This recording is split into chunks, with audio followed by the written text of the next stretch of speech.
a lot to be said about this. I mean, in many ways, you could argue that it's kind of across the board, but allow me to focus on maybe a couple of areas, maybe a few areas that really stand out. The obvious one is renewable energy.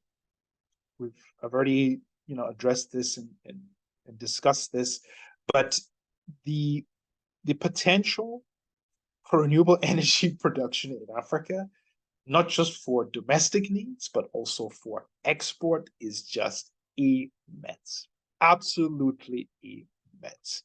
Nobody has doubts about that. So anybody who is thinking about, renewable energy, where in the world should we be looking at? Africa ought to be very high on your list of places to look at.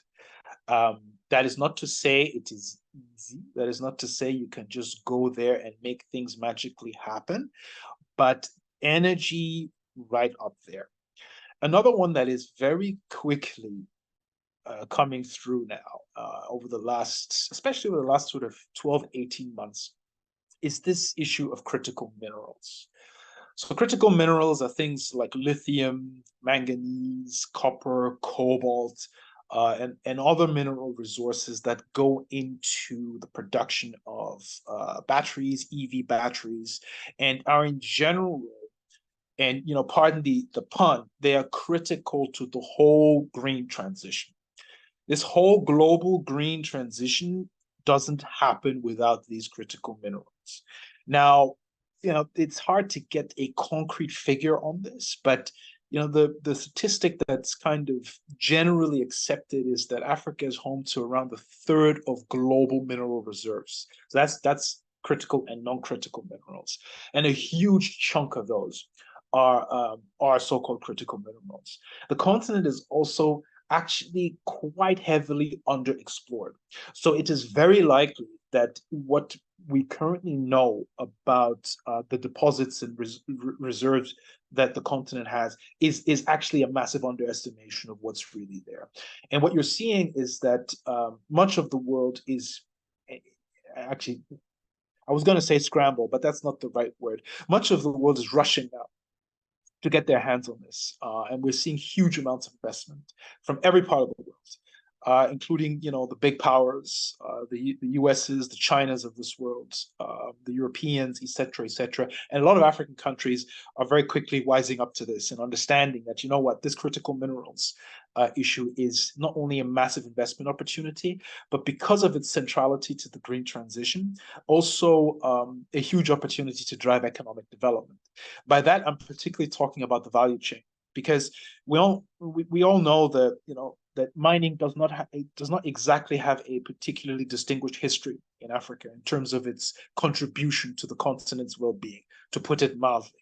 And a really important debate is currently underway about how African producers of these minerals do not get stuck at the bottom of the value chain this time around, and actually move up that value chain, from processing to manufacturing to production to ultimately becoming manufacturing centers for things like EV batteries and even electric vehicles, which to the skeptic might sound like an unrealistic ambition, to which my response would be, take a close look at a country like Morocco, a place in where, I think just in the last few months, at least 3 multi-billion-dollar investments have been announced into building manufacturing plants for either EV batteries or EV components, EV materials, massive investment coming out of Asia into that. And that is an illustration of how Africa can actually become quite an important player in this, and how the potential for this to really drive investment, economic development, I think is huge, and it is going to seriously scale up in the next few years. For me, I think that is one of the most important areas to be looking at. Agriculture is another, but I think agriculture is a little bit more difficult, because the case is not as clear-cut as something like minerals. The world needs those minerals, needs them now. We all know that Africa in principle has the potential to obviously not just feed itself, but feed much of the world.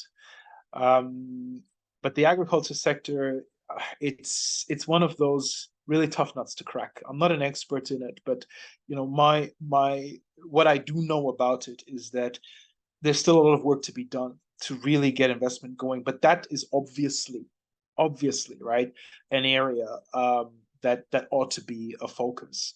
And and more broadly, and food production, food systems are certainly a part of this. You have this idea of the circular economy, right?